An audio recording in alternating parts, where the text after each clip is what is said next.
Hey family, hope that everybody's doing well out there. Over the last few months, there's been a lot of people who have asked me my thoughts on how to avoid burnout. And unfortunately, burnout is a common experience among people who work in tech. You know, whether you work as a product manager, whether you work as a designer or a software engineer, unfortunately, it is a common experience among people who work in tech. And my belief is that the reason so many people experience this while working in tech is because it can feel really good to get that title. And then it can really feel good to get that promotion.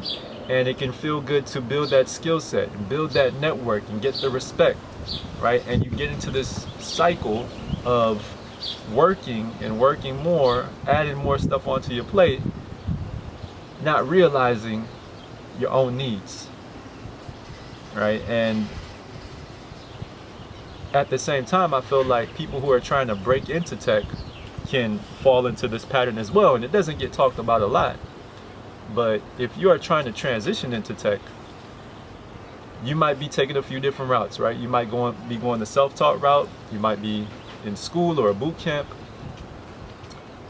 and while doing those things, you're trying to build your skill set, you're trying to build your portfolio, you're trying to build your professional network, you're trying to live life and be happy. And I've spoken to some people about this, but they feel like life becomes unmanageable when they're trying to break into the UX field while transitioning in from a different field, right? It can feel very overwhelming and very unmanageable. Now, before I jump into my personal experience and share some of my suggestions on how to avoid getting burnt out, let's first define what burnout is. I feel like it can manifest itself in a variety of different ways. I feel like physically, emotionally, and spiritually, it can feel like you are misaligned, right? So physically, you might feel pain in your body. Emotionally, you might feel apathetic about your work or life in general. And spiritually, you might feel lost and not know where to turn to or what to do. And what I experienced last year is that, I'll tell you how I feel like it started for me. My grandmother passed from COVID in December of 2021. And what I found myself doing is that I didn't take the time to grieve. I actually threw myself into the work that I was doing at work. And I started to work from 7 in the morning to sometimes 10 p.m. at night. And then on top of that, in order to avoid feeling the grief that I needed to feel, I began doing side projects. I love doing illustration work. I began doing illustration work after 10 p.m.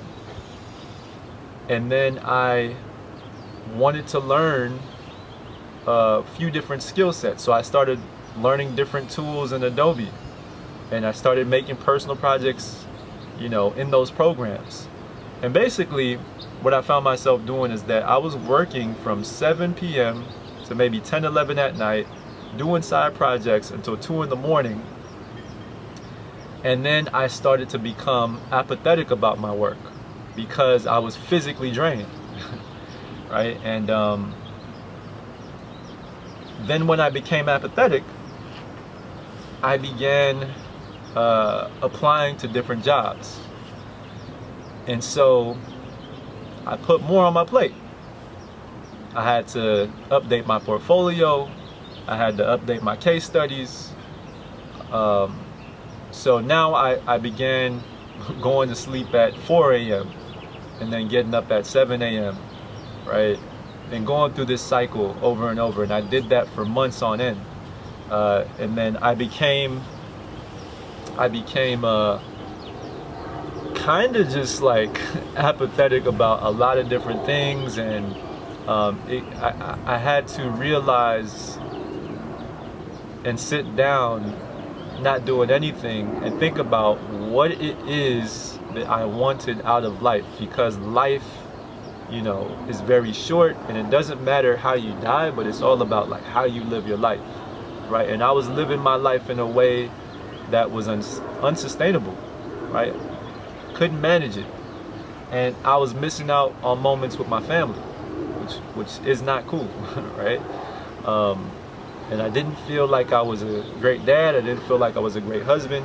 So I sat down with myself and I started to understand that because of all the chaos that I went through as a child, I became used to this chaos. It became a pattern in my life. And, I think life gives you lessons over and over until you learn the lesson, right? So when I was a child, because I didn't want to grieve when my parents divorced, boom, I started to throw myself into creative things, right?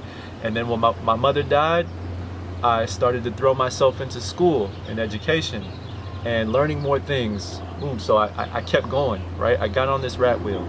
And the same pattern happened when my grandmother died. Boom, I got into the pattern of working more. I got into the pattern of this creative, they call it a creative, I don't know, like people get into these creative routines where you start to feel in the zone, right? But I think a lot of creatives are avoiding things that actually need to be confronted in their lives, right? But, creativity comes from all sorts of places and experiences. But oftentimes I think it comes from something like grief that you're trying to avoid in your life, or a pain that you didn't approach. But anyways, there was this steady uphill climb, and I put more and more on my plate. And I do not suggest for anybody to do that, especially if you start to get into a state of depression and you feel like you don't want to move forward with living, right? I didn't get there, but I came close, right? I came close to feeling like I could not be a great father, right? Or I couldn't be a great husband, and I started to feel like I wanted to, break away from my family. And that's not a good feeling. So what would I suggest for other people who are going through that, right? If you're going through it, if you want to avoid it, what do you do? What I find among people who experience burnout is that, like me, they add more and more stuff onto their plate. And, with time, they're putting in more energy into all of these different things that they take on. Or maybe it's just that one thing, and you're not actually fulfilling your personal needs, right? So what I would suggest is that everybody has a different rhythm. Find your rhythm, right? So maybe you make your portfolio and you work on that for a week. Rest. Do things that you need for yourself over the weekend, right? Just spend time with people that you love. And then the next week, start reaching out to your professional network when you start to feel comfortable with where your portfolio's at, and focus on that. Just focus on that one specific thing. Go all in on that one thing. And then rest, right? But the pattern that I see helps me now that I've learned, is that there are seasons in your life. There's a season to go hard, there's a season to rest. There's a season to build connections. There's a season to enjoy life, right? So understand the season that you're in and be present in that season. You don't have to do all of these different things. And I know a lot of times, we do all these different things because we feel like we don't have enough time, or we feel like we're not moving fast enough. But very easily you can get wrapped up in this lifestyle that is not sustainable.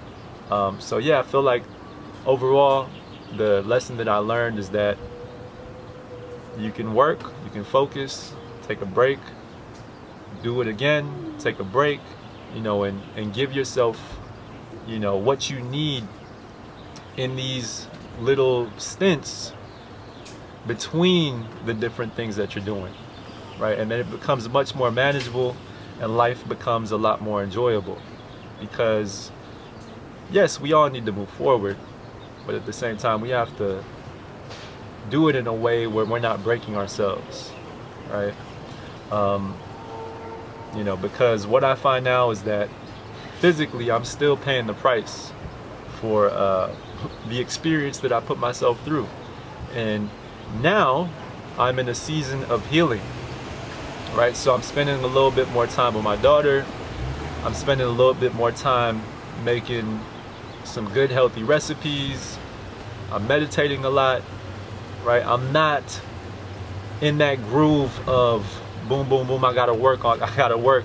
Luckily, I'm in this stage at work where there's a little bit of a low period, so there's not too much work going on, but that gives me the opportunity to focus my energy on what I need, which is healing my body, healing my mind, healing my spirit, tending to the things that matter to me, right? So hopefully this video gives you some new perspective on what you could do in order to avoid burnout, right? But like I said, just to recap, I feel like a lot of people get burnt out because they add more and more on top of their plate. They expend more energy over time and it doesn't stop, right? And that what I feel I would suggest is that you find a rhythm where you can work, take a break, work, take a break, and it becomes much more manageable to live life and accomplish your goals. So anyways, guys,